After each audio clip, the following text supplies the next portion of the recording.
What is up, guys? My name is Juliana Place, and today I'll be giving you the basic tutorial on how to use the Maker Pen.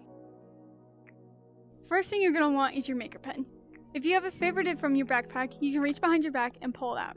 If you don't have it favorited, that's okay. Just open your watch menu, go to backpack, and press use. In this video, we're going to be focused more on the buttons that you find right here and not the palette. Basically, all you need to know about the palette is it just has all the shapes, gadgets, props, and inventions, and etc. Right next to the open palette button, you're going to notice that there is a button called snapping. This is a sliding button, and it basically determines what position your object will be when you spawn it in. For example, since I have snapping off, that means I can spawn it in any angle I want just by turning my Maker Pen. That means I can spawn it in mid-air from my Maker Pen at any angle I want it to be. If I have the snapping on surface, that means I can point to any surface and draw the shape. Lastly is the grid, which is my personal favorite because it helps you get even lines. It's basically like building pixel by pixel. So right now I have this cube spawned in, but it only moves in these directions, and I don't want it to move like that. I want it to move the way of the object. So if the object is facing that direction, I'd like to move it in that direction without having to move it right there. So instead, you can press this button and align with the object so you can move it in that direction that you want. Next, you're going to see this button that has the eye on it. This basically is asking you if you want to see gadgets or not. Right now I have it turned off, so you can't see any of the chips that are based in front of me. If I were to select it, you can now see all the chips and gizmos that are placed in front of me. The first button you're going to find at the top left is the edit button. Basically, this gives you the ability to select your object and then edit with inside of that object's play area. The next button you're going to find is the move button. It is just as simple as it says. You can select your object and move it in whatever direction you want, or you can grip that object and turn it freely.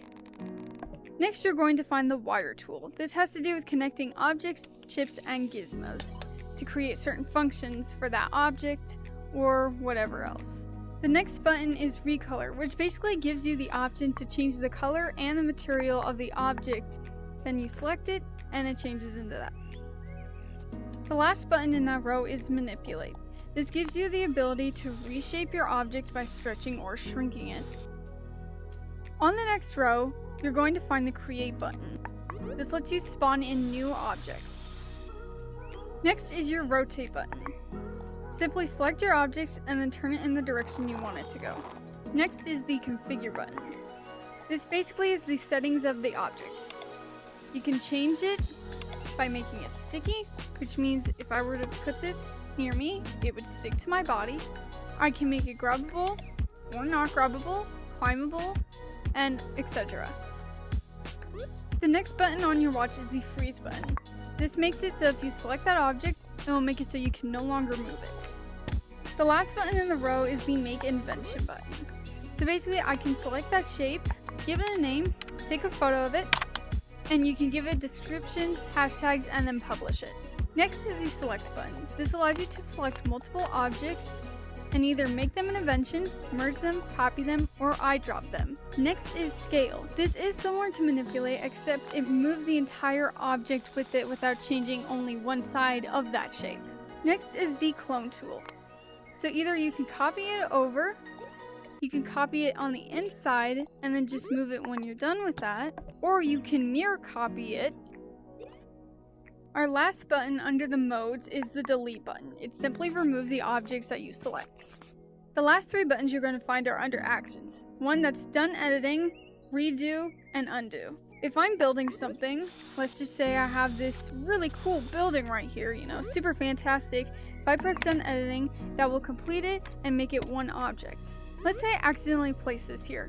I could just press the undo draw shape and that'll remove my latest object that I have placed. I can simply press the redo draw button, which will put it back where it was. So what have we learned today? We've learned about the snapping positions, we've learned about the 14 modes, and we've learned about the action buttons.